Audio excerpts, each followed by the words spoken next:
Welcome to the Boneyard with Steve Robertson. As always, I am your good friend and host, Steve Robertson, here on the Monday edition of the Yard. Hope you had a good weekend. It was kind of busy around here, kind of was, but kind of took the day off yesterday. Needed to let the mind rest a little bit. Did the Recovery Lab podcast. You can find that on Facebook. I shared it on my Facebook. It's on their Facebook as well. I enjoy having a chance to sit down and talk recovery with people. Try to share some experience, strength, and hope whenever we can. I'll be back down there next week for a different show. But it's been busy with all that here as of late. But, hey, things are about to pick up around here, too. As you guys now say that. I mean, we're always busy, it seems. But we're going to talk some recruiting a little bit later in the show. But you may have this slipped through the radar on you. But Mississippi State, Hunter Hines, named All-American. He got third-team All-American honors, which I think is ridiculous, but it's always nice to get it, right? Perfect game, named him an All-American. You know, Hunter last year led the team with 22 home runs, 61 RBIs. First Bulldog since Brent Rooker hit 23 and 17. Pretty incredible, yeah. Sixth most in school history, but Hunter, preseason All-American. No real surprise there. We expect Dakota Jordan and he to both to have some really, really big opportunities this year to impact the game. Now, in case you're wondering, Mississippi State's going to begin individual workouts on the 16th. So 8 days from now, the Diamond Dogs will begin their spring semester preparations for the season. The first real official practice is going to be January 26th. So they'll do, the 4-on-1s and things like that. They'll kind of get out there and kind of get back up to speed. And next thing you know, man, it's going to be full go. It is. I mean, think about the first full practice is the 26th. We get ready to play a ball game February 16th. So about 5 weeks out from some Diamond Dog baseball. I'm excited, and it's so interesting, too. We'll finish up the portal stuff, and we got about 2 more weeks that we can work on that, obviously. Class starts next week. The drop ad date is the next week. But we're getting down to the nitty-gritty. And there is a commitment we're kind of hoping for, expecting today that we've already got a story written. I'm sure everybody else does too. But we'll talk some recruiting. But, baseball will be here sooner rather than later. It seems like, you think, okay, we get through all this. Okay, spring semester has started for football and everybody else, so that kind of calms for a little bit. And then you have the junior day events and things like that. So there's never any off season for fans or reporters these days, and not that I'm complaining by any stretch, but it's amazing how things have changed. As far as coverage goes, if I can get it out. There used to be a time, it's like the only time you really paid attention was preseason stuff, but it is a year-round deal now. And I think in many respects it's brought better fans. I think people are more in tune with what's going on. People have a greater interest. And so I think it helps with season ticket sales. I think it helps with donations. I think the fact that, hey, this is something that we do. We're Mississippi State people all throughout the year, not just during football season or, we go to a baseball game. I think it's important that you guys have access. And we're doing our best to bring that to you. And, again, thank you guys for a record year in 2023 for GeneSpage.com. Hitting some numbers we never thought possible. And, we'll take some credit for doing the work, but thank you guys so much for reading and sharing our content. It's more special than I can ever truly say. Well, speaking of special, Bulldog Burger Company. That's a special place to eat, a special place to work, a special place to bring friends or family, whether you're having this, a night out, going to get some drinks, maybe you just want dessert. They can accommodate you whatever your needs may be. Go in there and have the spring rolls as your appetizer. They'll make you and everybody around you better looking. Get that chocolate shake to go. I'm a big advocate of dessert to go. I may even get in there today. I might even get into Bulldog Burger Company today. Kind of jonesing. Got a hankering for a Bulldog burger. Not exactly sure which way I'll go. I've been on that Mississippi barbecue burger kick for a while. I might switch it up. Maybe get the freshman 15. Yeah. That was probably my first big foray into the wild side after having the actual Bulldog burger first. I got that freshman 15. It's still on the menu because it's so fabulous. Absolutely fabulous. Three great locations to serve you. University Drive here in Star Vegas, Gloucester Street there in Tupelo, Lake Harbor Drive in the Ridge and Flowwood area. How cool is that? But go in there and make sure that you sit down, put your feet under their table, have a great experience. Great food, a great price, great atmosphere. Bulldog Burger Company, our friends. The place where people go to meet, M-E-A-T. All right, let's talk a little basketball, as unpleasant as it may be. Listen, let me go ahead and tell you guys this. We're not ready to throw in the towel. It's disappointing to lose games we expect to lose, or we expect to win, pardon me. But I'm not going to get on here and rant and rave. And to be honest with you, some of the hot takes that I've seen out there, I just want everybody to take a deep breath. Okay, we'll start on the men's side. We lost the game we should have lost. I mean, let's just kind of call it for what it is. But give South Carolina some credit. They've done a great job flipping that roster over. We knew how difficult it had been to go up there and play in Colonial Life Arena. We've had some really good success, but it's a different look team. And really, we dominated for the most part of the first part of this game. They made some adjustments, and I don't know that we countered very effectively in this ball game, because it seemed like in the beginning they couldn't get an open look. I mean, we were missing some shots, and Jimmy Bell missed some bunnies and things like that. But they were having to work for everything just to get a shot up. And then they start kind of using our defensive aggressiveness against us a little bit. We're kind of out there maybe overplaying the wing a little bit. They start working some ball reversal, get some open looks, start knocking down some threes. We knew they were going to be a strong perimeter team. We talked about that in our preview of the game. But we didn't really counterpunch. We got in some foul trouble. And listen, I see people immediately blame officiating. Guys, listen, outside of one or two calls, I thought the game was pretty well officiated. And one of those calls went against us. One of them went against South Carolina. We lost this game because we got out-toughed. We lost this game because we got out-hustled. We got out-rebounded. And that's the thing you look at. It's like, that's supposed to be our calling card, right? We're supposed to be the team that does all the grunt stuff. And, you look up here, and it's 11-3. Just at around 13 minutes, you think, okay, they're going to make a run because everybody does, but we're going to be okay. And it seemed like, okay, maybe we'll be able to kind of, sustain this. We kind of take their first little salvo, and it's still 14-6. And then the next thing you know, Meechie Johnson gets going. It's a 3 here, 3 there. You look up now, it's a 4-point ball game. That's the thing. That this little segment here, from 7 minutes on, is where we looked really discombobulated on offense, and they were starting to get some open looks and knock down some big shots. Got the crowd into it. That's the last thing we needed. Over 11,000 people there. And then finally, South Carolina takes the lead, and it just never seemed like we got back in the ball game. Meechie Johnson hits a little basket there to go up 27-26 with a minute 48 to go, and it seemed like they had weathered the storm. And again, we were in some foul trouble. You didn't have Tolu. Shaq Moore got in some trouble. But we got to be better than that, for sure. We got to be better all the way around. But at the half, 30-28, you think, okay, if we can get out here and survive these first 3 or 4 minutes of this thing, we got a chance. But immediately, Studi knocks down a 3, takes it back out to 5. And it's just one of these things, it's like we started chasing the game. We pulled even around 15 minutes to go, right at 38, and you think, okay, we need to get a stop. And it seemed like we couldn't get one. We finally do pull even again at 42. And after that, it never really felt like we were in the game until Hubbard hit the big shot late and got the 4-point play. We're just not good enough to chase the game, guys. But I thought offensively we were really a mess. I did say on the show last week, I thought if we could get to 65 points, we could win the game. We didn't. We got to 62. But I certainly expected us to win this game.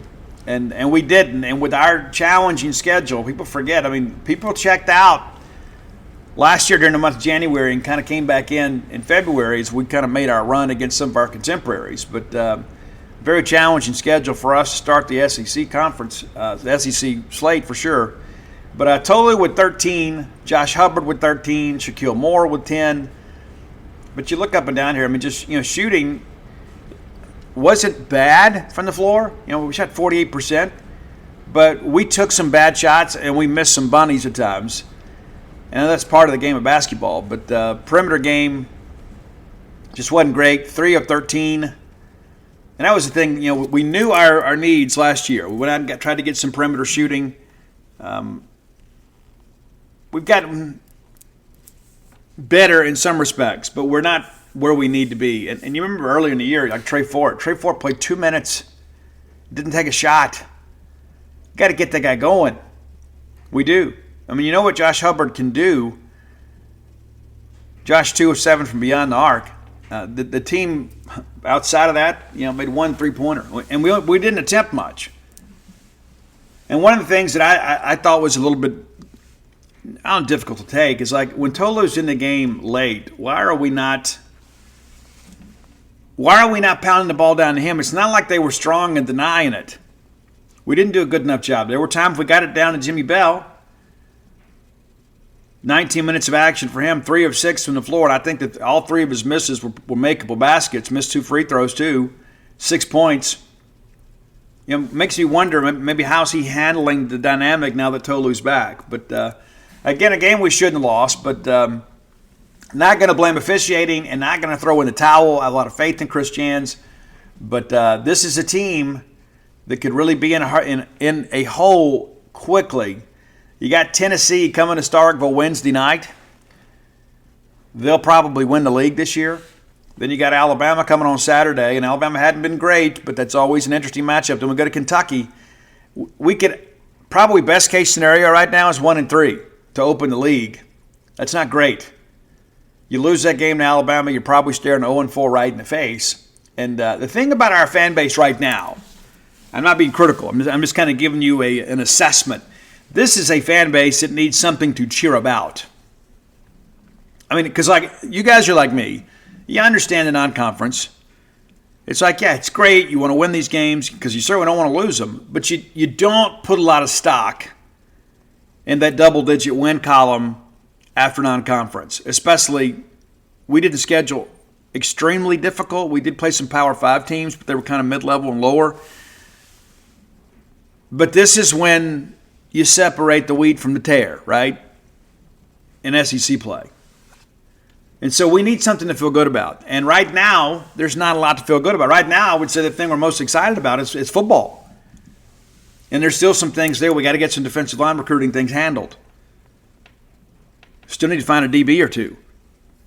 But there's some juice on the football side, right? And even with that, you're kind of cautiously optimistic because there was juice this time last year on the football side. And we saw that it went. And you can see it in the social media commentary. It's like, man, can we just have something? I know I feel the same way. I mean, it's been such a challenging 12 months. And really go back even farther than that. I mean, we ended the 2022 football season on a high, right? I mean, we win the egg and we're 8-4, going to a great Florida Bowl game. And it just feels like ever since then, it's like there's this dark cloud that just persists over us. And rather than just sit there and get rained on and cry, I'm going to, hopefully we can swim our way out of this and maybe outrun the cloud. But I can't promise you that it's going to be a great month of basketball for Mississippi State on the men's or women's side in January. I can't make you that promise. And so I'm just going to encourage you to hang in here. But again, it's not time to throw in the towel. A lot of basketball left to be played. I've seen so many people out there with their hot takes and ripping coaches apart and things like that and players. Guys, it's one SEC game. I'm not trying to sit here and sugarcoat the loss, but I'm just going to tell you it's one game. So hang in there. Friends, the holiday season is here. You're going to be on the go. You got to get out, you got to shop, you got to go all these different events and parties, and sometimes you don't make time for yourself to ensure that you're getting a nutritious and flavorful meal. Let me recommend our friends at Factor, America's #1 ready-to-eat meal delivery service. They can help you eat well for breakfast, lunch, and dinner with chef-prepared, dietitian-approved, ready-to-eat meals delivered straight to your door. You'll save time, effort, and even maintain your healthy lifestyle. In the middle of all that, you're going to be on the go, and you may not be eating as well as you should. So allow the folks at Factor to help you kind of cross meal prepping off your list this holiday season. Skip all the planning, the shopping, the prepping, cleaning up. Factor's fresh, never frozen meals delivered to your door, ready in just 2 minutes, and they're absolutely delicious. I've partaken of these wonderful meals. It's a great lunch portion too. So like if you're on the go at work, you think, I'm not going to have time to get out and go get lunch today. The Factor meal portion, absolutely outstanding. So head to factormeals.com/boneyard50. That's the number 50. Use promo code Boneyard50 and get 50% off. It's my gift to you this holiday season. That's code Boneyard50 at factormeals.com/Boneyard50. And be sure and get that 50% off. Women's side, we didn't get much help there either. The women now 0-2 in SEC play. You guys are well aware of the loss against Vanderbilt. We were very competitive at times last year against South Carolina. We were not on Sunday. 85-66. And again, Dawn Staley is the best coach of women's basketball. And people that don't agree with that are likely people that are just jealous because she's been able to maintain a level of excellence and we have not. But there was a time, this was the biggest game of the year for us. And now it's just another game on the schedule. Now, we were in it in the first quarter. After one, it's 26-21. So you're down 5 and you think, okay, let's hang in here. They put the defensive clamps on us there in the second quarter and pushed it out to 10. And from there, it was pretty much academic. I mean, they never really truly ran away with the game. They just kept stacking things up. And they win 85-66. Ja'Kalia Jordan, big-time player for us, man. 25 points for her. Outstanding. Not a lot of support outside of that, outside of maybe Lauren Park Lane, who had 14. Jessica Carter with 8. Jess has got to get to the line more. And I don't know if it's the way she's playing or the sets we're running, but we got to get her to the line more. And whether that be just, war of attrition, kind of beating up their fives and giving herself some advantages in the half-court offense or making her free throws, we got to get to the line more. We got to force the action more. When you've got a player that size and that caliber, you got to ride them. You do. DePrisha Poe with just 5, Aaron Barnum with just 1. It just wasn't a good day. And I'm not going to sit here and tell you, hey, things are going to be okay. We expected to lose this game. We all did. I mean, it's just a matter of what the final score was going to be. But it wasn't great. It wasn't great by any stretch of the imagination. And so I'm not going to sit here and waste a lot of time talking about this. But we're 0-2, and we've lost to 2 very good teams. The problem with that is we didn't expect this to be an also-ran in this conference. We didn't expect to contend for an SEC championship. But 0-2 really wasn't in the cards. And now you look at the road trip to Arkansas and then Ole Miss coming here. And then you get Tennessee, right? So, guys, it could be an 0-4, 0-5 type start. It absolutely could be. And so I'm not going to sit here and forecast failure, but I'm going to just kind of tell you how I see it. I don't think it's going to be a great month of basketball. And I don't know that I would have said that 2 weeks ago. It's amazing how quickly things change. But when you start looking at like on the women's side here, having to go to Bud Walton Arena, they're 13-4 right now, 7-2 at home. It could be tough. I mean, it really could be. I mean, some of their losses too are legit too. They win at number 15 Florida State. They lose against at home against UCLA. It was a fight for a little while. But you start working through these numbers here. That they lose to Kentucky, which was a surprise, but that's kind of part of the deal. But it's just one of these things that I begin to think, it's like you're so hopeful about this. And then the early signs of conference play are not favorable. Arkansas, of course, won by 40 against Georgia just yesterday. So, yeah, we got to have to bring a good effort. Now, are we capable of winning that game? We absolutely are. But we could be in a hole really, really early. And it's a long season. You don't want to throw the towel in, but we are not at all where we need to be by any stretch of the imagination. And let's take a quick peek at the SEC standings, just kind of see who did what. Look at our scoreboard from the weekend for those of you that maybe didn't keep up. It's so interesting, too. We'll start on the men's side. How things go. Like when you begin to kind of work through all this, and again, you're just so hopeful. We just absolutely need something to feel good about. We absolutely need something to feel good about. There's no ifs, ands, or buts about that. Going back to Saturday's actions, of course, State loses by 6 to South Carolina. Kentucky, a 2-point win in Gainesville. And maybe Florida's better than people anticipated. We'll see. But 87-85 winners in Gainesville. Georgia goes on the road and beats Missouri 75-68. Auburn, of course, drilled Arkansas in Bud Walton 83-51. A lot of people wondered, is Auburn legit? Maybe so.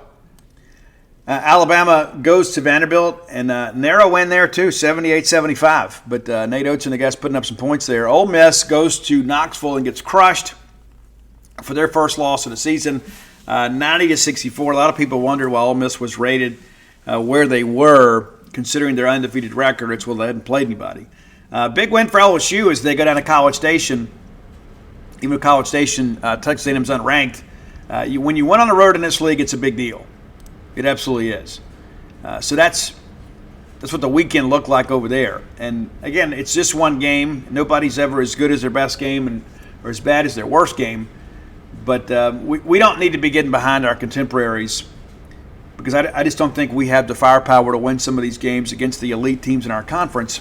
I do believe that Chris Jans, his defensive system, and his brand of coaching will keep us in every game, with rare exception.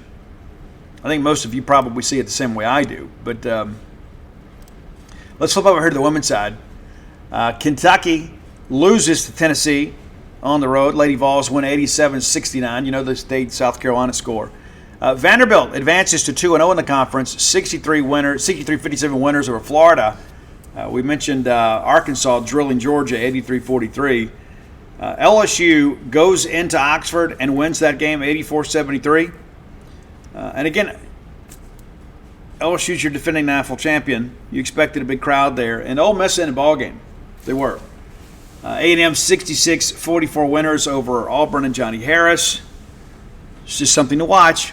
And then Alabama 79-64 winners over Missouri. So we can look at the standings on the women's side because we've got a couple games here to look at. But I tell you what worries me about this whole thing is people checking out. Right? I mean, there's always the belief, right? You look up right now, there are 4 teams in the conference that are 0-2 on the women's side. It's Mississippi State, Auburn, Florida, and Missouri.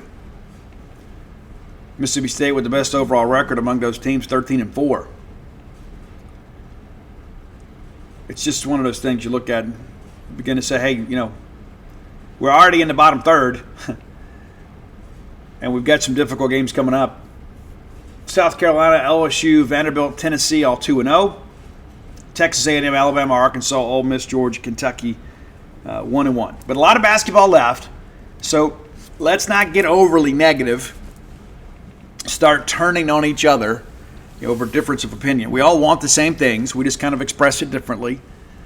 But, we kind of knew this was a possibility, but, man, it doesn't feel good, does it, at all? Even when you expect it, you're hoping for something better. And we haven't had that so far. But, again, it's early. I'm not going to keep repeating that. But maybe I'm just trying to convince myself of that. But I just didn't think that we played on either side, men or women's side. I didn't think that we played with the intensity we needed to. I didn't get a chance to watch much of that South Carolina Mississippi State women's basketball game. But you can't judge your team where we are based on where South Carolina is. We're just in a different stratosphere. They're so far ahead of us, we just can't see them right now. And I know that's difficult to hear, but that's the reality of where we are. And people don't like to hear this, but I think maybe the heyday of Mississippi State women's basketball is probably behind us, at least for a while. All right, time for today's Top 10 list. As always, brought to you by closewithblair.com. That's CLOSE with Blair, BLAIR.com. Blair is a mortgage professional. Blair is one of these kinds of people that he knows a lot about things you don't. You need to entrust your mortgage into the hands of somebody that knows how to get things done. That's Blair. 22 years of experience in the industry, back to back to back. Top 1% close ratio finishes for him in the country. And he's one of ours, right? He's Bulldog. So not saying that you won't get preferential treatment, but it might be nice to mention that, right? Give Blair a text or call today at 601-500-2344, 601-500-2344. You know your needs, and he knows how to formulate a plan to get those needs met. As I've mentioned before, this is a guy that knows how to get things done. He'll be your advocate with underwriting. He knows how to structure a loan more likely to get approved. Thus the website closewithblair.com. Check it out today. All right, today is the anniversary of Steve Clark's passing. And some of you would say, Steve, who is Steve Clark? Well, you remember the great guitar player from Def Leppard. He passed away at the age of 30. What is it, 33 years ago now? It's crazy to think about that. It's nuts, man. It is. Fuck, it's just yesterday. And I'm going to have Roy put like a bonus track on your list today. Matter of fact, let's text Roy right now together. Hold my hand, kids. Let's kind of swing through this together here. There is a song from Tesla called Song and Emotion that is dedicated to Steve Clark. Tesla had gone out on tour with these guys. And so I've just texted Roy. We have to get this out there. However, so Steve Clark joined the band Def Leppard when he was 18 years old, back in 1978. Did you realize that? He's 18. What have you done with your life at 18, right? He was already in a band that was just about to break big, and pretty incredible when you think about it. But Steve, out of it's so funny to read all this. Wisewood, Sheffield, South Yorkshire, England. That's a mouthful. But in 78, and he initially passed. Like Pete Willis, who was original guitar player that Phil Collin replaced, invited him to come try out, and he never showed up. And then Joe Elliott and Willis see him later and say, hey, man, we'd love for you to come out. And he shows up. What does he do? He rips Freebird from Leonard Skinner, note for note. And he gets the gig. And the majority of Def Leppard's hits were written by Steve Clark. And if you've noticed, they've been a different band. I mean, they're not a nostalgia band by any stretch, but they haven't had a hit in a while. And it's not just because of the genre change, right? There's a lot of bands out there, you kind of lose your star. And I think Steve Clark is an underappreciated part of Def Leppard's history for the casual fan. He was a guy, too, that struggled with addiction tremendously. In my research for this, I looked up, they said that when he had the big deal out in Minneapolis, and when they put him in a hospital and he was begging him to go to rehab, his blood alcohol level was 0.59. That's toxic for most people. And to show you some comparison, Led Zeppelin's John Bonham, when he died, was 0.41%. It's absolutely nuts, man. It is. And ironically, Bonham passes away in 80, and Def Leppard drops their first album in 80. So we want to celebrate the life and music of Steve Clark today. One of those things, too, one of those treatment center romances. He got involved with a young lady that they made this pact. We're going to stay together and get sober and stay sober. We'll hold each other accountable, and then both of them were dead in no time. We've talked about that before. It's so difficult having new relationships early in recovery. The talk is a year. I didn't wait a year, but I am the exception rather than the rule, I can assure you. I had some other relationships before the current one, early in recovery, that went down in flames. I was very fortunate to survive that without a relapse. But it's not just about the fact that we lost Steve to addiction. It's the fact that we lost Steve at all. So let's celebrate one of the world's greatest rock bands today with what I believe are Steve Clark's greatest moments. Now, a couple of these may not be your favorites, but I got some things to say about that. Number 10, from the debut album On Through the Night, it's the lead track, the first song. It's Rock Brigade. And if you listen to the dual guitar on this, you kind of begin to see the infancy of the Def Leppard sound. And maybe you didn't know this album that well. Maybe you didn't know this song that well. But this is one of those ones that just kind of begins to usher in at something's different. Because a lot of things coming out, people forget, because you guys weren't childs of the 70s like most of us. Most everything in rock music was changing back then. You had kind of the disco thing, even Kiss did I Was Made for Loving You, kind of a disco track, Buddy of mine plays guitar in Disco Kiss, band out of Mobile. But, and then you had the other edge, kind of like the angst side of things, where things were real noisy and unrefined and kind of punky. And then this Def Leppard album comes out, and it's like, okay, this is something a little bit different. This is something that maybe things are changing a little bit. So Pete Willis was around then. Pete was around for a couple albums. One of the founders of Def Leppard, and then ultimately they moved on from him. But number 9, a song that you probably know well, and a lot of people don't really know what this one's about. It's kind of like the thick accent, right? The whole thing is about, a guy, is he, let's say, involved with a young lady? That's kind of like the premise of the song. And are you getting it? Yes, Armageddon it. Yes, I'm a getting it. That's what it's really about, kind of a play on words. But the guitar side of this is really, really cool. There's some neat things that Steve does, and they called him the riff master because he just found a way to find these winning riffs. This is one of them. Number 8, the first song off the Hysteria album, the first single, and I remember watching this on MTV because Pyromania had been such a big part of our lives. And Hysteria come out, and you're like, okay, what's Def Leppard going to do now, right? Well, Def Leppard under Mutt Lange got a lot more polished and a lot more pop. And some things kind of begin to change with them. And they ruled the world for a while with this album. But the lead single on that album, your number 8 track, was Women. Because we love them. We do. We love them. All shapes, sizes, colors, religious creeds, whatever. We love them.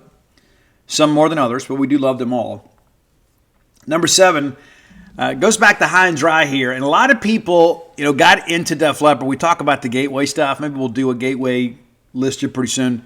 The Gateway album for many people in the Def Leppard was Pyromania. And it was everywhere. I mean, there were T-shirts and hats and everything. Remember those old painter caps we used to wear? There were some of those out there, Def Leppard caps. People started wearing the Jolly Roger and things like that in support of Def Leppard. And then people went back and bought High and Dry, which was the final album with Pete Willis on guitar before Phil Collins joined the band. Not Phil Collins, Phil Collin. But Bringing on the Heartbreak was big. And if you've seen the Def Leppard Behind the Music or the little documentary they did, this is when Mutt Lange really pushed Joe Elliott to really explore the upper register. And this song is evidence of that. Bringing on the Heartbreak. Because again, you go back and you listen to On Through the Night, Joe just kind of stays there in the pocket. He doesn't really do a lot of aerodynamic type things vocally on that album. That really came on High and Dry. That was kind of, again, the change and transition in sound from just being a rock band to kind of being, kind of a super rock band. And Mutt Lange, of course, one of the great producers of our day. I think Def Leppard's one of the crown jewels in his crown, for sure. Number 6. I believe this was the second single off Hysteria. I believe. And the video, of course, is them at a Big Top Circus. And a lot of the big things were happening for Def Leppard. Because a lot of people forget, it was after Pyromania when Rick Allen lost his arm in the car accident. And then they fashioned a drum kit that allowed him to remain in the band. And Hysteria was the comeback album. It ended up being probably the biggest album of their career. But the track Animal, I think it was actually a better track than Women, which is one of the reasons it's ranked ahead. But I think Women, people are like, okay, this is kind of cool. And then Animal was real, I don't know, maybe a little more of a little poppier track, I guess. And so MTV was rolling back then, and it seemed like Def Leppard was on like once or twice an hour. And this song was in heavy rotation, and you guys loved it. All right, going back to Pyromania, number 5.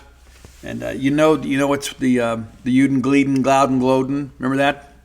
We thought we were so cool. We'd walk around in our little painter caps and Panama Jack shirts and shorts that were too short, with our socks pulled up like to our knees.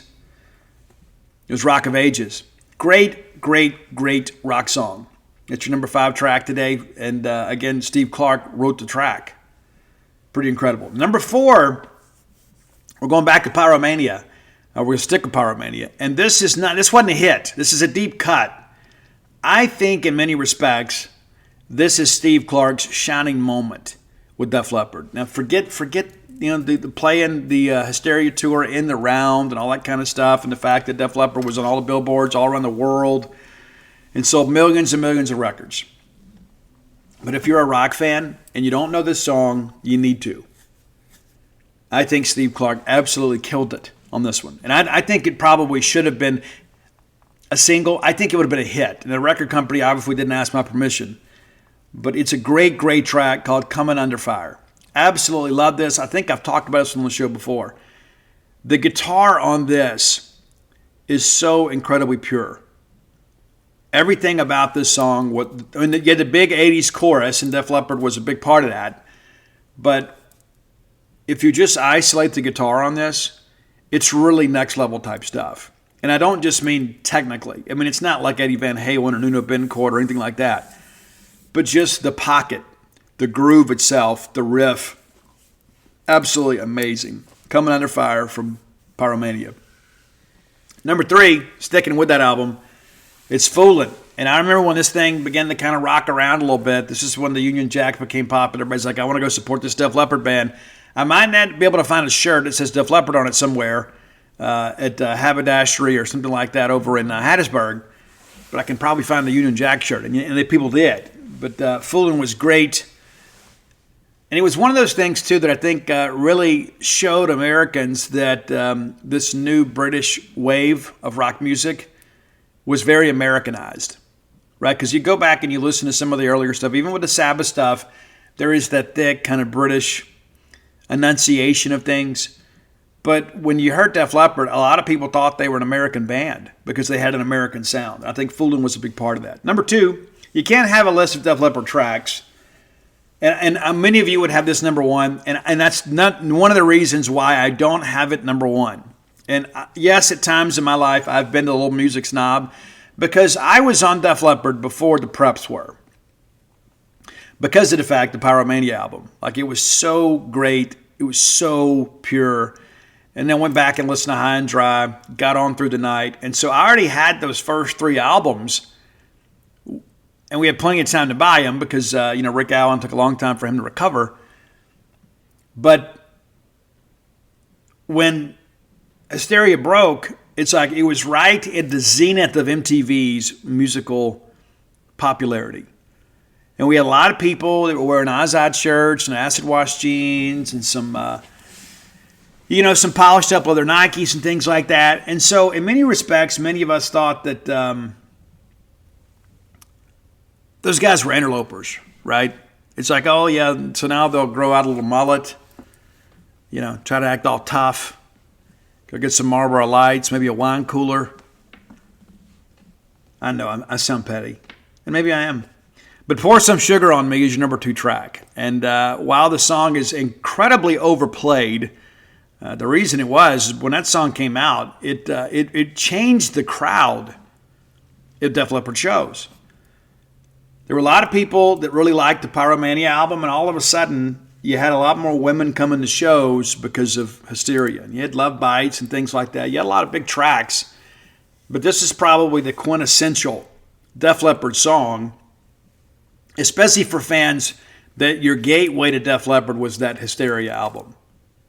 But number 1 for me, because I'm a Def Leppard loyalist from the beginning, it's Photograph, man. And I don't know how else it could be. And again, it's the whole Phil Collins thing, right? Phil Collins and Steve Clark got together and immediately became great friends. And a lot of people wondered how Def Leppard would continue without Pete Willis. And Phil added a different element.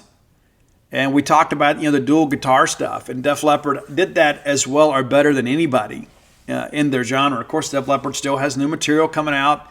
Vivian Campbell, of course, from Dio. Also formerly of Whitesnake, has taken Steve Clark's spot in the band, and they haven't recaptured that same level of success. And many of you, probably like, Steve, I haven't listened to Def Leppard in years, and I hate to be negative about that. It's one of the reasons why. I think they've had 6 albums since then. think that's right. But, the Euphoria album that came out, Adrenalize album that came out in 92, you had a bunch of tracks on there that Steve Clark wrote and did demos on, but didn't actually record on the album. That's one of the reasons that I didn't include it. One of those, of course, is Let's Get Rocked. You guys know that one. Very quintessential Def Leppard. But since Adrenalize, you have seen really a drop-off in popularity, not just because everybody's getting older and the core Def Leppard fan base is not buying music anymore, but there has been some good stuff in the last several years. One of the things I would encourage you to do that came out last year, if you haven't done it, maybe give the Drastic Symphonies album a listen, because it's played with the Royal Philharmonic. It's very, very special, especially some of those ballads. Like Love Bites is phenomenal. But if you want to hear a different take on some of your old favorites, that may be worth your time there. But again, we want to thank Def Leppard for their contributions to rock music. And again, so much Americanized influence in Def Leppard's work. But Steve Clark, obviously gone far too soon, died at the age of 30. Joined Def Leppard at 18. Was part of 4 studio albums and, of course, wrote much of the 5th. But he's gone. And again, reminder, you guys know that I'm in recovery. If you or someone you love is struggling with alcohol and drugs, do never surrender them to the alcohol and drugs. Sometimes you may have to love them from afar, but always let them know that you love them. It's true. We addicts are liars and manipulators and things of that nature, and we'll do and say whatever we have to get what we want out of life. But I think it's important to recognize the fact, I know for myself, I had convinced myself that I was unlovable, and there were some people that loved me through it. And they're heroes in my life. That there would be none of this stuff had there not been for people that really loved me. And so I encourage you, kind of hang in there, protect yourself, but still love. If you have ideas for top 10 lists, reach out and let us know. The best way to do that is to hit up Roy on Twitter at Dogmatic67. That's DAWGMATIC 67. You can also find our great list on Spotify. Roy takes the time and effort to do that for us, and you never know, we might give him a raise this year. We might. And I think what's interesting, too, he told me this, I'm always looking for new bands, and I discovered the little band L.A. Maybe, right? Guys, you realize that L.A. Maybe thing, almost a top 10 list. And you know how long we've been doing this. So clearly you guys liked it. The band LA Maybe. You never know. We may come back later this week with another new band.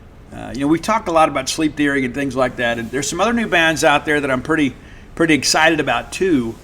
And you guys always like the new music list too. I don't know why, but you do. I like to learn about new bands too, and so we want to share those with you when we can. But if you have an idea, maybe somebody that we've forgotten, or maybe a different take, right? We can talk about that. Like today, I sat down and I was going to do a gateway list of like 80s hair metal bands, bands that, the bands we grew up with, the bands that, we learned about on the radio. We used to listen to terrestrial radio. Back in those days, we had the radio going on all the time. And then MTV came around, and then they're like, wait, well, this is kind of cool too, right? So things changed.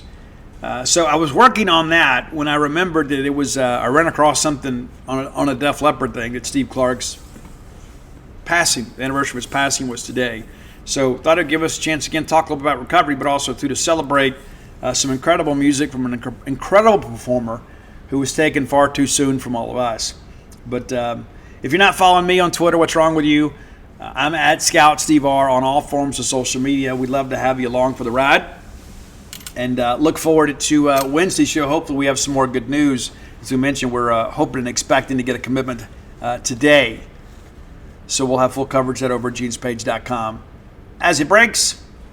All right, here we go. We got big news. This segment of the show brought to you by Campus Bookmart, a Starkvillian institution. I love Campus Bookmart. You should too. If you don't already, chances are you've already had a chance to peruse their fine Mississippi State selections. You can go by and see their smiling faces and pick up that merchandise in person next time you're in Starkville. If you can't make it to town, or perhaps you live out of state, you just want to support a Starkville business, which we're certainly in favor of. We thank you for helping keep Starkville a great community. reach out to them on the World Wide Web at campusbookmart.net. And by being a loyal Boneyard listener, we'll give you a phrase that pays. That's BSR, which stands for Beautiful Steve Robertson. That gets you free shipping on all orders over $75. Any order less than $75 is absolutely incomplete. And Mississippi State merchandise, always a hot item with our fan base. Because here's the thing, we're loyalists. We may have a difficult stretch every now and again, but our faith in the university never wavers. And we are part of a great fan base, want to celebrate that every chance we get. No better way to do that than buying some Mississippi State licensed apparel and wearing it to a Bulldog game or just around, whether you're shopping or whatever. It's always good to have Mississippi State out there. That's one of the things that I always comment about. Like one of the things I always liked about LSU folks is everywhere you went in the state, it's like a sea of purple and gold, right? So recruits see that. They see that, hey, that's a great place to be. That's a fan base that truly cares. So rep the brand whenever you can, campusbookmart.net. All right, Wilkie Denaud, excuse me, my goodness. Wilkie Denaud, former Auburn Tiger, announces his commitment to Mississippi State, a native of Fort Pierce, Florida, a product of John Carroll High School. Did not play this year, but was highly recruited out of high school. Had about 24 offers. Just kind of run this down for you. He has 4 years to play 4. So he's not a one-year deal. And he's already used his one-time transfer exception for whatever that's worth at this point, right? Things can always change, right? We've seen that happen regularly. But he was an early enrollee at Auburn, went through spring practice, got in a little trouble off the field, decided to transfer, didn't play this year. But running down his high school recruitment, Auburn, Indiana, Arkansas, Coastal Carolina, Florida International, Florida Atlantic, Florida State, Georgia Tech, Illinois, Miami, Michigan State, Mississippi State, NC State, Nebraska, New Mexico State, Penn State, South Carolina, Syracuse, Tennessee, West Virginia, Western Kentucky, and others offered him out of high school. So a very highly coveted recruit, now headed to Mississippi State. A 6'4", 245-pounder at a high school. He has added a little girth since he's been in college, but they do expect him to be a depth piece at this point. Again, he is a redshirt freshman. So do we expect him to start this year? No, we don't, but he is a guy that I spoke to over the weekend that he is a guy that is projected to be a 5-tech, a true defensive end. We'll stand him up some, try to increase the pass rush. And listen, David Turner needed to get a win, right? I mean, David Turner's out there grinding, trying to make some things happen. And it was important for us to get this commitment. Are we done on the defensive line? I don't believe that we are. But we're not going to take a guy just to take a guy. We're going to take people that make an impact. But we need some numbers. We need bodies. And we'll add Wilkie to the portal list right now. Who's in and out of the portal, try to make that easy for you. You can go, even if you're not a subscriber to genespage.com, you can go look at that information for free in a 247 database. But we'll add Wilkie to our list of incoming players. And that's interesting in and of itself, just because of the fact that we talk about all the things that we're losing and all the players that are moving on. And there have been some, obviously, like Xavier Thomas and Woody Marks and Carlos Nicholson that have landed with Power 5 programs. But here is an update on all of that, okay? Here's your outgoing transfer traffic. Will Rogers, of course, to Washington. Will James to Southern Miss. Stephen Losoya, Vanderbilt. Rylan Goday to Georgia Tech. Nakai Poole hasn't announced yet that I've seen, but our Matt Zenitz has him headed to James Madison. Wide receiver Jacoby Belazar headed to Grambling. Xavier Thomas to LSU. Simeon Price, no destination announced just yet for him. And, of course, to Carlos Nicholson, as aforementioned, USC. DeCamerion Richardson is headed to Ole Miss. Cornerback Jamari Brown, who arrived at State very late from Purdue, played very early, didn't play much more. No destination yet for him. Woody Marks, of course, to USC. And Injacarius Clayton recently announced for Marshall. Percy Lewis, there was some talk that he may be headed to Ole Miss. That appears to be off. Auburn now involved with him. There's always a possibility he could pull out of the portal. I don't expect that, but it's always a possibility. And then our late entrant into the portal was Jonathan Davis, formerly of Lawrence County. Could probably find himself somewhere on the G5 level. as far as the incoming guys, here is who is coming so far and where they're coming from. Blake Shapen, quarterback from Baylor. I was told shortly after he committed at State was still shopping, but weren't going to take a quarterback unless they added value. We're not just going to go take a guy to take a guy. Kendrick Bingley-Jones out of UNC, highly recruited out of high school, hasn't done much in college, has been injured much of his time there. He is really a depth piece for us. Offensive line center Ethan Miner, very highly rated guy by Pro Football Focus. We're excited about him. McKalen Pounders from Memphis. That's one of those things, too. A great story, great ending to that story. Pounders is a guy that we do expect to make an impact this year.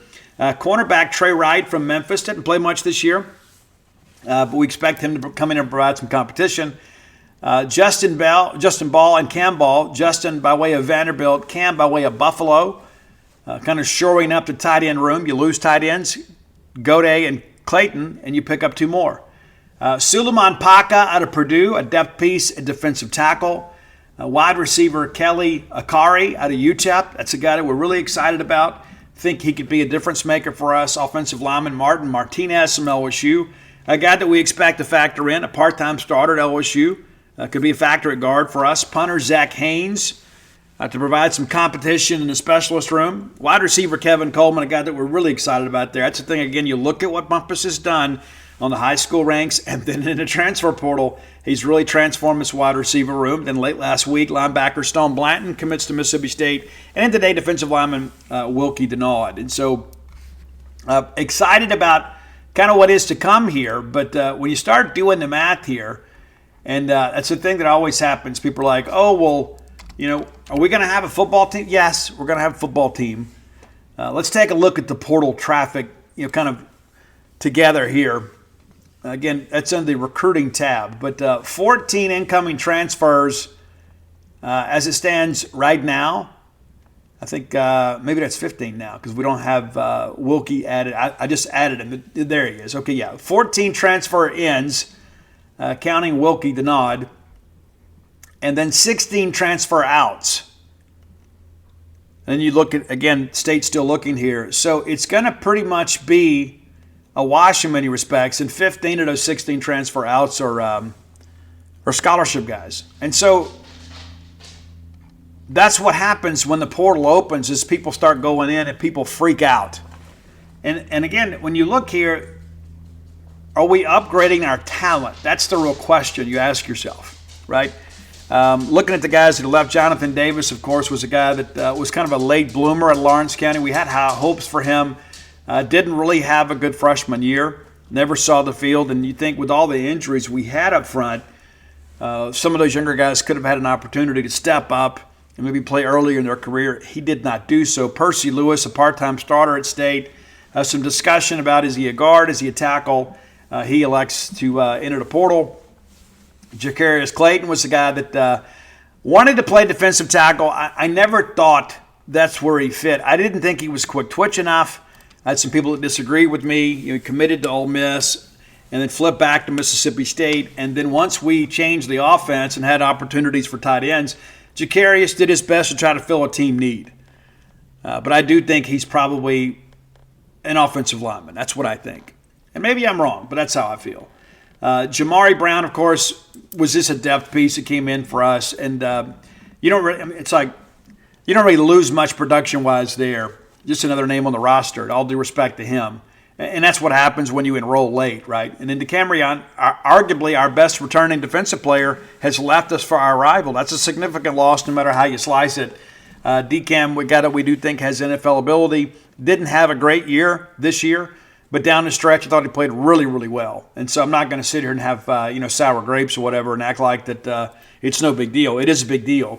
Woody Marks, of course, has done some big things here at Mississippi State. Headed to USC, difficult to replicate his production. Maybe Jalen Lucas from Indiana comes in. Maybe he's a guy that can help in that respect. DeCarlos, we've mentioned him. Xavion, of course, headed to LSU. Xavion had a breakout year at Mississippi State. Probably left some yards on the field. But, again, a significant loss, if nothing else, from a punt returner and your number 2 receiver. Stephen Lasoya, this is one that's really kind of disappointing, to be honest with you.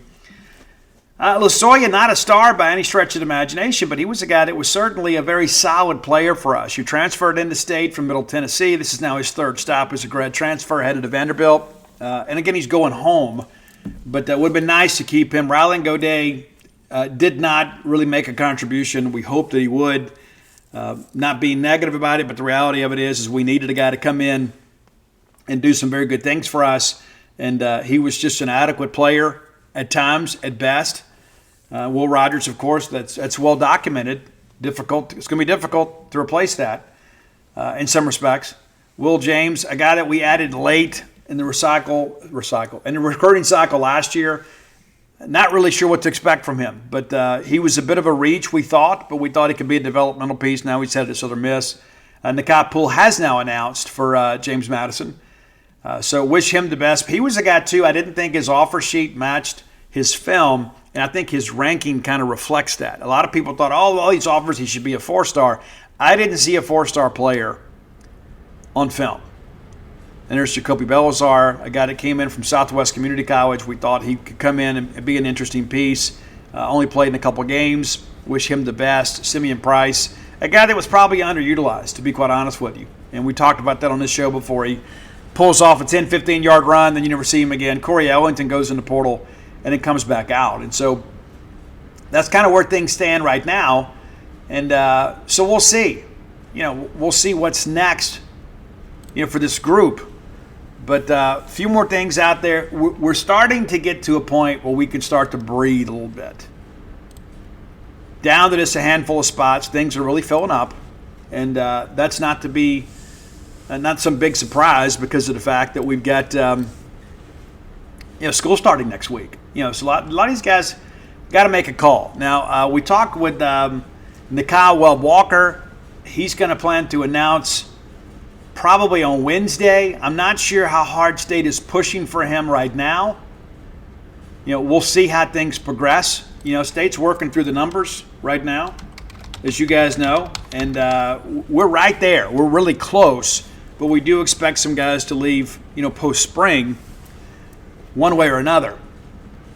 But Wilkie, a now new addition to our program, and we're happy to have him. We're ready to go. Ready to see what he can do. It's one of those things, too, where you need bodies. And I think he is more than just a warm body. I think that this is a guy that, we expect him to kind of be a transfer portal success story. I think that's an interesting part of all this. Is like we need to get some guys that have some potential. It's one of those deals when you start working through all this stuff, you start thinking, this is a guy that was highly recruited, didn't play this year, and people kind of forget about him. People kind of forget about him. So that's important to understand too. Is that this is the same guy that we certainly would have been happy to have last year if he'd committed to Mississippi State. That's an important aspect of this, every bit of it. So I think it's important now for Mississippi State fans to say, okay, what's left for us? Well, we still need an edge, and maybe that's Webb Walker, maybe it's not. I don't know that we're pushing for him right now, but you had Tyler Junior College interior defensive lineman. I know I'm going to butcher this name, but it's Michael Nwacho. I think that's his name, or Nwako. He was a guy that we thought was going to be part of the class last year, be a late enrollee in the spring, and then just couldn't get it together. Then there was some discussion he may not be a December graduate. It appears that that's now a possibility. He was a late addition to our visit weekend over the weekend. That's a name that we're continuing to monitor. And then we'll kind of go from there. But, numbers are getting very, very, very thin. I keep being told we're not going to turn away good football players, but I think in the end we're going to have to determine who's a good player and who's just kind of a pretty good player. That's something we're going to have to watch, because some of these scholarship spots you got now, you're going to need them later. So you don't want to just take a guy. You got to make sure that we've got guys that are adding value. And, of course, Daniel Hill commits to Alabama over the weekend. So we are done with high school players, barring some totally unforeseen. And once we get through the next week to 10 days or so, this class will be completely filled. one way or another. And again, it's a huge class. And Dave Murray wrote an interesting piece a couple days ago about, is this the freshest fresh start a coach has ever had at Mississippi State? I think one could argue that's the case, because you didn't have the benefit of the transfer portal. Good, bad, or indifferent. That's always something you think about here. People's like, well, we're kind of not where we need to be talent-wise, but you have a chance to flip the roster pretty quickly. And when you start working through this, you currently have 21 signees, and then you'll have an announcement on Brawley Lanier and San Francisco McGee soon. All right, so that takes you to 23 letter of intent signees, and then you add in the 14 transfers. Well, now all of a sudden you're up to 37. Guys, it's an 85 scholarship roster. So let's say you add 3 more players. That gets you to 40. So nearly 50% of your roster has been flipped. And that was one of the things that people told me in the very beginning when Jeff Lebby began to emerge as a priority candidate, is that Lebby believes that he can flip the roster very quickly. And let's just kind of call it for what it is. We had some guys on this roster that couldn't play. We had some guys on this roster that we took as developmental pieces. They haven't developed. And now we've got to figure some things out. And so Lebby comes in with really no allegiance to these players, other than the fact that they're Mississippi State guys. He has to make some difficult evaluations and figure out what's best for us. I think a new broom always sweeps clean. There's a reason, that little euphemism is out there. A guy can come in and say, hey, we need to get this, get this, get this, get this. Let's go get it. And sometimes that means processing some players. Sometimes that's, guys that'll say, hey, well, if I don't get X number of dollars, I'm going to go in the portal. And your head coach is like, okay, fine, go. Go and go.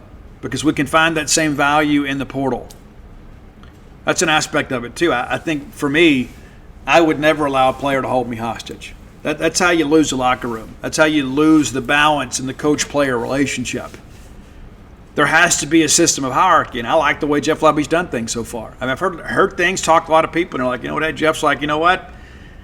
If that's what you want to do, then go do it. And I look at the work that we're doing now in the portal, and while we're not getting some highly rated players maybe that we had hoped for, and it's also very expensive NIL price tag associated with those guys, I think we're taking some steps to improve the quality of this football talent and this football roster. Jacoby Jackson's a name that's still out there as an offensive lineman. Visited Mississippi State, then Texas A&M, then Baylor. What a whirlwind weekend for him. He expects to announce one day this week. That's one of those things that you're always looking for, right? You're always looking for big-time guys that can get things done. Wayne Matthews out of Old Dominion. That's a guy, you begin to think about linebackers. How many more linebackers do you want? I think you take him. I think you got to make that work if he wants to come. He's been difficult to reach. I've reached out to him several times. We haven't been able to have any correspondence, and that's what happens a lot of times for these guys that've been in college. They don't need people like me, and they're trying to make a decision. So you don't want to interfere with that. You don't want to be one of these guys that just kind of blows people up. And so, we'll see. We'll see how things go. But I think it's important to kind of understand kind of where we are and what we have left. And, outside of Jacoby Jackson, I don't know that I expect another offensive player unless it's Lucas, because of the fact Lucas could be a change of pace back, could be a returner, could be a slot receiver. There's a lot to like about him, but I don't think it's a situation where you're just out there going crazy expecting to go get another running back. I think when you look at what we've added through the traditional signing methods, I think you feel like, okay, we're in a pretty good spot here, but we'd love to have one more. But you don't go take a guy just to take a guy. We're not looking for Jag Core. We're looking for guys that come here and make contributions. Roman Petrie is a guy that visited midweek last week. We were optimistic about him. He committed to Arizona State. And so now you start beginning to wind this thing down. What do you do with Webb Walker? I don't know that he's a take right now, but he could become Wednesday, right, when you start working through this, because, what happens? The puzzle pieces fall into place elsewhere too, and there may be some guys out there that maybe you thought you're going to get that you didn't get. You got to make a decision. You got to make a decision. Do you want these guys or not? I think the Webb Walker guy, of course, had a pretty good year at New Mexico State. It's a different level of competition, and connected to Cliff Odom, the Mississippi State new special teams coordinator. So you ought to feel like you've got a pretty good understanding of who he is as a person and a player. But at this point, I don't know that he's a take. Now, come Wednesday, my feelings may be different. But we'll see. We'll see. And it's again, school starts soon. So you're going to see a lot of rapid-fire commitments out there, not just with us, but around the country in these coming days as guys get ready to go, lease apartments and things like that. You got to make plans to get your belongings here. It's not an easy undertaking. You know what it's like moving your own kid to campus. You can only begin to imagine when you're a guy that's lived all the way across the country, and maybe you've moved your stuff home from that school knowing you were going in the portal, and now you've got to move it a second time. So there's a lot to that. So it's not a situation that a lot of people just, can just kind of flippantly say, well, this is what I want to do. They got to have some lead time to prepare. But a lot of your guys are already here. A lot of your transfer guys are already here in Starkville.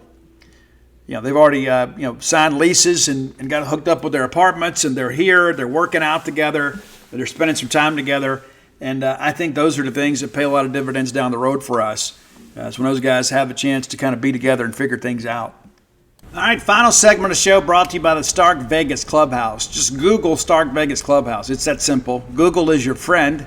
Some people forget that. Google is your friend. Even though I've got issues with Google, to be honest with you. I still use it, but it's become so corporate these days. But all that said, Google Stark Vegas Clubhouse, and you can find their Facebook page and peruse the pictures of the amenities that are available to you there at the Stark Vegas Clubhouse. It's important to go check them out. You'll be glad you did. If you're bringing a large group to Starkville, that's the way to go. Rather than go out and get 5 hotel rooms, just book a house, right? This is the renovated clubhouse at the old country club. Makes it very, very easy.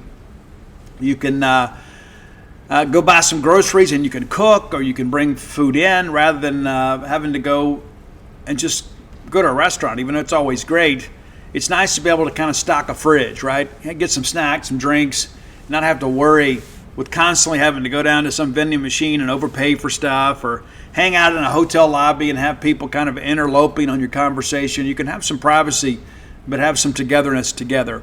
That's an important aspect of it, whether you're bringing a work crew midweek to Starkville or you're bringing a crew here for a ballgame weekend. Stark Vegas Clubhouse can accommodate you. 5 bedrooms. Yeah, at the wet bar there. It can be a party-type atmosphere. We ask that you don't get too rowdy. You don't have a lot of neighbors, but we want to respect those that are around there. But very easy to find them, Stark Vegas Clubhouse. And then book through the Evolve website. We'll save you some money. That's promo code BSR10. Get 10% off your stay when you stay at the Stark Vegas Clubhouse. All right. Tonight, NAFL championship game. College football is almost over for us. As I mentioned, it's a 365-day-a-year deal, but the final game of the season tonight, Michigan versus Washington. How are we feeling about that, kids? I know some people are like, well, Dylan Johnson left us, so I can't pull for them. Guys, I can't pull for Michigan. I know many of you are like, Steve, it is what it is. I think Michigan tried to cheat the game. I hate to see people that try to cheat the game win. I do. And maybe I'm old school and say, well, Steve, if you're not cheating, you're not trying. There's some aspects of that I understand. I don't appreciate. I don't follow through with that line of thinking. But yeah, I'm pulling for Washington in this game because I think it's good for the game. Not just because of the fact I'm rooting against Michigan, but I'm rooting for parity in college football. It's been a long time since we have had a new national champion. Now, Washington won 1 year ago. Let's look this up here, get our data correct. That's always part of the deal too. They won, I guess, what was it, in 91? Let's double check that. Yes, that's correct. NAFL championship. Let's see here. They claim a national title in 1960 and 1991. They don't claim 1910, 1984, and 1990. I don't understand that at all. But they're national finalists tonight. They've won 18 conference championships, 4 divisional titles, and a chance to do something that hadn't been done in a long time. So we could have a new national champion. It's been a long time since Michigan's won it too, to be fair. But let's be honest about that. Michigan is a blue blood, is it not? Do you not agree with that? I think we all do. I do. And it's been a while since Michigan, I guess, maybe has been the national power that they like to be. But they have a chance to do something pretty special here. And there were so many people with Jim Harbaugh. He couldn't beat Ohio State for a while, and they said they're not going to be able to get over the hump. But 11 national championships for them, and then there's 7 more they don't claim. Again, I don't understand that, but that's where we are. 45 conference championships. One of the most storied programs in college football history. I think that's an important aspect of all this stuff, too. Is Michigan back? Well, I think one could clearly say that. They haven't won a national championship since 1997, and it took a while to even win the Big Ten. So that's something we'll watch tonight. I don't know about you, but I'm looking forward to that. Just kind of be able to sit and chill and enjoy college football for a little bit longer. Now, some more important football to come as the NFL playoff picture is finally set. The Rats of Baltimore, the Baltimore Ravens, the 1 seed in the AFC, Pittsburgh, beat them without Lamar Jackson and then got the loss from Jacksonville to make the playoffs. So Pittsburgh will play Buffalo. Let's look at our schedule here. It's so interesting. Super Wildcard Weekend. Saturday, January the 13th. Going to have football. It's going to be great. We'll get through this week, and then we'll get into NFL stuff. But the Browns at the Texans, that's your 3:30 game on Saturday. Browns are in the playoffs for the second time in 20 years. Isn't that weird to think about? Pretty nuts. Pretty nuts. C.J. Stroud didn't play in the previous matchup. They're going to play. That's going to be on NBC. You like the Texans there. We're not going to talk a lot about this later in the week, but I think it's important to look at it now. Dolphins at the Chiefs. Your rooting interest there, obviously, the Chiefs. All due respect to Brandon Walker. I'm pulling for the Chiefs and Chris Jones. Chris Jones got the big bonus yesterday for the big sack. It was a $1.5 million. Good work if you can get it. But Kansas City hadn't been maybe as dominant as people expected this year. But the Dolphins having to leave sunny South Florida and head up there to Arrowhead, that's going to be awfully interesting. Now, Sunday, it's a big, big day here. You get 3 playoff games. And so the noon game are the Steelers at the Bills. 2 cold weather teams playing. Josh Allen, quarterback for the Bills, 3-1 against the Steelers, who are the most prestigious professional franchise in all of sport. That's going to be on the CBS stream. You're going to be able to watch that CBS stream. So if you guys have smart TVs or you have Roku sticks or whatever, you can watch that game then. And then we'll turn around the game that most of you are interested in. The 3:30 game on Fox will be Packers at the Cowboys. And Mike McCarthy, of course, former Packers coach, coaching the Cowboys. The Cowboys clinched the number 2 seed, and good for Dak. Dak put up some huge numbers this year. It's amazing what happens when you have a healthy throwing hand, right? That's the thing. A lot of people asked you, well, Dak threw all these picks. Well, he was hurt. He was hurt. But MVP-like numbers for Dak this year. Don't know if he gets it, but certainly some validation for the Cowboys to sign Dak to that big contract, and then he'll have an opportunity in the offseason to reset that contract and make him one of the highest-paid players in the history of the National Football League. So, 7-seeded Packers at the Cowboys. And that'll be big because the Cowboys shouldn't have to leave Dallas until the NFC Championship game if they get that far, barring an upset, right? The nightcap is Rams at the Lions. Of course, our Justin Frommer is a big Detroit Lions fan. So Cowboys beat the Lions in some controversy here recently. So Justin, of course, will be excited for that game.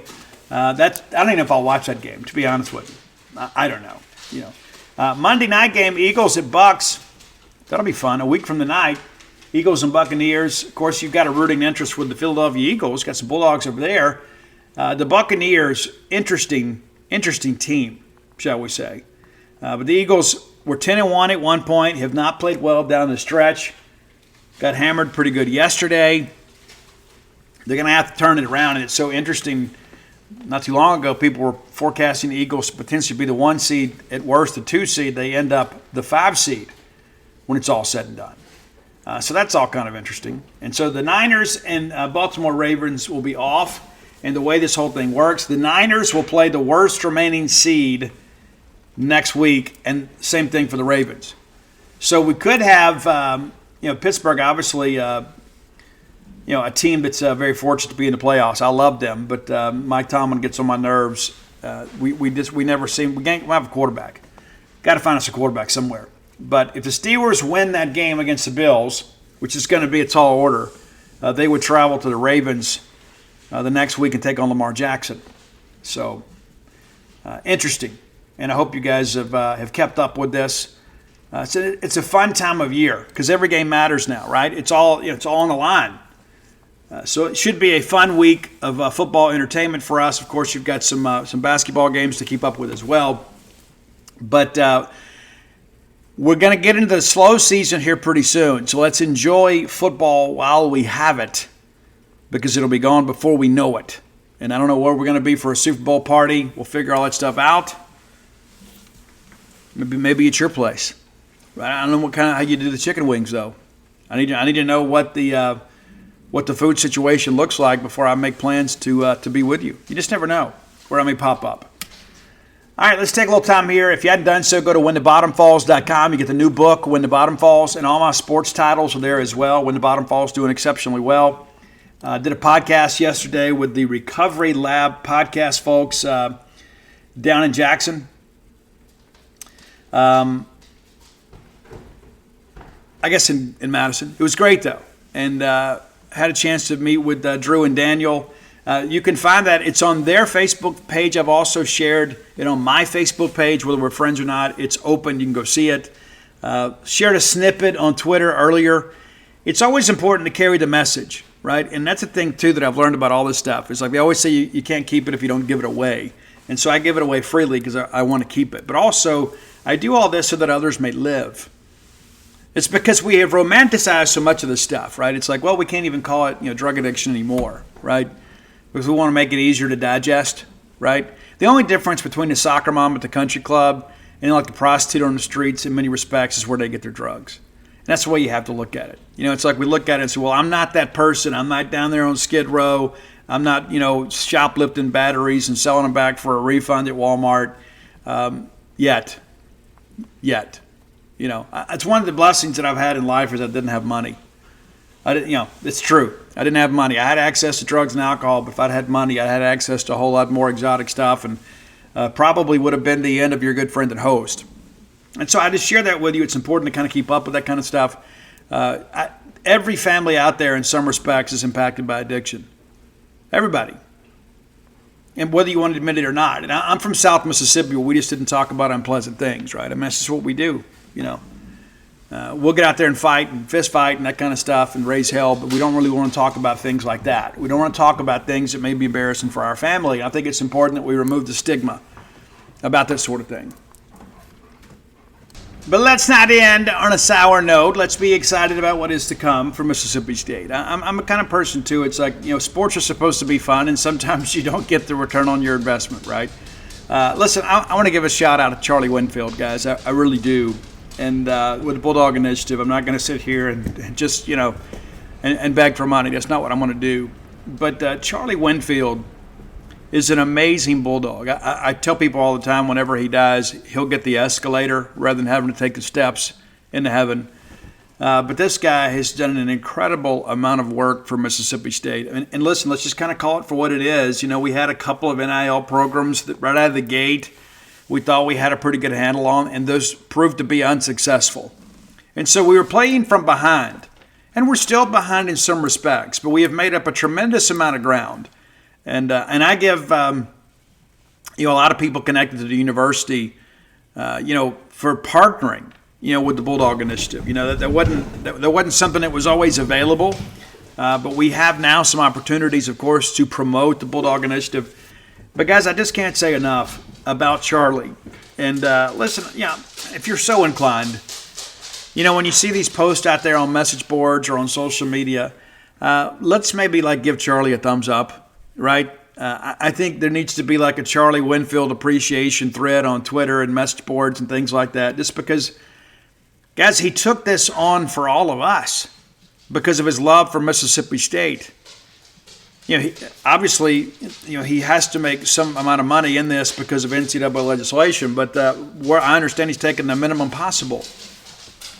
I mean, Charlie Winfield is a very successful attorney. Charlie Winfield is a guy that could have just said, you know what, I've made my money in life. I'm happy doing what I'm doing. I'll just make a donation. Somebody else can handle all that stuff. But instead, Charlie stepped up. And I don't know that he gets enough appreciation for it. I'm just going to kind of say it for what it is. Charlie Winfield has been my friend for a long time. When I found out that he was jumping into the NIL space, I said, well, that's kind of where I want to throw my allegiance, because I know that Charlie is a man of character. I know Charlie will do right by Mississippi State. And I see some things out there occasionally where people are being critical of Charlie, and I just got to draw a line in the sand right there. I just have to do that, because it's easy. It's like the whole man in the arena thing, right? It's easy to sit in the stands or on the sidelines and criticize the guy that's out there trying to do big things. That's easy to do. It takes no skill, takes no education, takes no real expertise. Anybody can just sit there and be a malcontent, right? But Charlie Winfield stepped up and has been a hero to Mississippi State. He has been. And I would encourage you to give to the Bulldog Initiative. We have tens of thousands of dollars at this point. Either we've raised or donated to the Bulldog Initiative because we believe in Mississippi State. Some other people out there, well, no, we can't do that. No, yes, you can. Yes, you can. Either you're committed to it or you're not.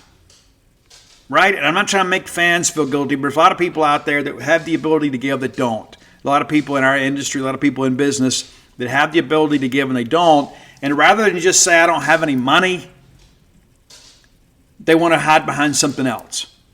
And so that's one thing with our business. We have put, of course, we hosted Rock Vegas. We've made contributions to the $1 million match, made contributions to some other endeavors involving NIL because we believe in Mississippi State. And so we put our money where our mouth is. I'm not going to be some hypocrite and sit here on this microphone and say, hey, I think you should give, and then we're just not. Now, other people can do that. I'm not going to do that. I'm not built that way. But that's not really why I got on here in this last segment to beg for money. But Charlie Winfield is our guy. He absolutely is. And whether you support NIL or not, I'm going to ask that you support Charlie Winfield as a person and as a Bulldog. And, if you need legal work done, maybe give Charlie an opportunity to serve you, somebody with his firm. But just some kindness goes a long way. When you see people out there saying, oh, well, there's a lot of things out there to get reported about NIL that are completely, false. And so I share that with you because, like, all of a sudden we'll see an article or a message board post, and we take that and we say, you know what, that's got to be correct. And we have this blame Mississippi State first mentality sometimes, and we think, well, since this particular school is reportedly so far ahead of us in NIL, our guy must be asleep at the wheel. And I'm here to tell you that's not true. That's absolutely not true. I don't care what other people say or report, because I know in the conversations that I've had with people close to these situations, a lot of what's reported about NIL stuff is completely false. And that's not to start a fight, okay, Ole Miss people. I'm not talking about you. I'm talking about, you'll see these articles. Well, it's like, oh, well, this guy's getting $1 million. And then you talk to people close and figure out, well, no, it's not the case. I've even seen some numbers out there reported for some of our kids that aren't correct. And so I just say that because it's like we're already on the ledge. We're just waiting for some reason to pounce. And if you're going to do that, let's pounce in a direction other than that of Charlie Winfield. Because Charlie is a guy that stepped up and got it done. Again, there's some other people that had the best of intentions but couldn't get it done, right? For whatever reason or another. I'm not being critical of them. I'm not being critical of the people that supported them or helped them organize that. In the infancy of NIL, we had some challenges at Mississippi State. We had to get everybody on the same page. You had compliance thinking one thing, you had NIL benefactors thinking another. What was fair, what wasn't fair, what was going to have to happen? Did it have to be a quid pro quo? Was the collective going to be an acceptable methodology for NIL? We didn't know. We thought we did, but we didn't. And some people beat us to the punch. But we have made tremendous strides in the NIL. Are we where we want to be? No. Are we better off than we were? You better believe it. We're right there kind of in the middle of the pack in the SEC. And then you see some other things out there and like, hey, well, these people got to be spending a bunch of money. At some point the rent comes due. And the one thing that I can say without any hesitation is I know that Charlie Winfield has done things the right way. I know that Charlie Winfield has put Mississippi State in a good position to be competitive in an NIL space. And we hadn't gotten a situation where we're overextended. We're going to have to go out this summer and wash cars or whatever and beg people for money or, sell pictures of our feet on the internet to try to raise money to fulfill these promises that we've made to players before they get here. There's a lot of that, a lot of it kind of sets up as you get an initial payment and then, of course, there's like a monthly stipend or whatever. A lot of those guys are going to report in January and some are going to report, in August and September, and you got a payroll to meet. I have no doubt at all Charlie Winfield has put us in a position where we're going to be able to do that without having a lot of panic. And so I just wanted to take a few minutes on the show to tell you, number one, I love Charlie Winfield, and I love his efforts because we are mutually aligned in one very important thing, and that is our love for Mississippi State. And Charlie Winfield is doing a job that really none of us wanted. Any of us could have done it. We could have stepped up and said, hey, this is what I want to do. Maybe we didn't have the connections. Maybe we didn't have the know-how. But the bottom line is he is our guy, and we need to support our guy. So when you see somebody out there, this is my hope and my question to you, and maybe you'll support me with this. When you see people out there being critical of Charlie, let's give Charlie a thumbs up, right? Let's just say, hey, Charlie, thank you. Thank you, Charlie. Thank you. And listen, some of you have done a good job of that. But all of a sudden, we had a little thread on the basketball board of the day. We lose a game to South Carolina, and somehow that's Charlie Winfield's fault. Nah, it's got nothing to do with Charlie Winfield. Absolutely nothing to do with Charlie Winfield. Charlie Winfield has been a great steward of our money. He's been very responsible. And every time that I've worked with Charlie on an NIL adventure, it has been absolutely first class. Charlie is my friend, but more importantly, he is a friend of Mississippi State. And so I just ask you to help me support our friend, a guy that's doing something that we're doing an effort here that benefits all of us, whether we contribute or not. So whether you give any money, and you should, but even if you don't, you can at least get out there and say, hey, thank you, Charlie. And listen, I see people, I'm never going to give anything now. I don't believe in it. Doesn't matter if you believe in it or not. Doesn't mean it's going to go away. This is the world in which we live in. And we have a guy championing the cause for Mississippi State who didn't have to. It's not like the university went out and hired Charlie Winfield and said, hey, Charlie, you're going to be our NIL guy. No, he, of his own volition, said he saw a need there and said, you know what, somebody's got to step up here and get this thing organized and see if we can't get everybody on the same page. And much to the detriment of his own practice, right? I mean, he's out there going out, speaking to people and things like that, and making presentations and explaining how NIL works. I can't begin to imagine the stress and the pressure that goes along with that. And so in these final days of this recruiting process, let's give Charlie a little bit of a thumbs up and a pat on the back for a job well done. Hey, if you're looking for Stark Villains gear, and you certainly should be, go to starkvillains.com. You get T-shirts, hoodies, and an assortment of colors. And here's the thing too, Mom, maybe you didn't know this, or Dad. If you go to a Starkville school, your school colors are available through starkvillains.com, so it complies with the dress code. How about that? You didn't know that. Maybe your kids go to SA and you're like, hey, we need to have orange and blue gear. Yeah, well, you can get a Stark Villain hoodie. Kids love hoodies, especially something unique like that. You go to Starkville High School, you can get the black and gold. Go to Armstrong, you can get that too, right? It complies because I'm always thinking about that because I'm a parent, right? And thankfully, all my kids no longer have to comply to a dress code. But there's a lot of different options. I want to thank everybody involved that's made this merchandise available to you. Again, at starkvillains.com. Go order you some stuff today. And if you're not a member of genespage.com, you certainly should be. And again, thank you guys so much. Every day that I wake up and I see these numbers and I get these emails of congratulations from people within our network and text and calls. Guys, we've done a good job this year. We can do an even better job this year. But again, if we write it and you don't read it, we're just kind of entertaining ourselves. And so I appreciate all of you more than I can ever say. And I had so many people that have said, Steve, I've met you before. I know you mean this. And I absolutely do. You guys have given me a dream come true. In many respects, and it's never something that I just kind of take for granted. Sometimes sometimes we get somebody that kind of, gives us a little bit of burr in the saddle. We got to handle that on the message board. But I want to thank every one of you. You don't have to be a member, to see our free content. We push so much of it out to socials, and it's because of the fact that we don't think you should have to pay for everything, But we're certainly glad when you do. So thank you for all of you that are subscribed at genespage.com, and all of you that bought books, all of you that listen to the show, all of you guys that share a tweet. I mean, it's like there's so much of this, man. I couldn't do any of this without our great staff and with all of you.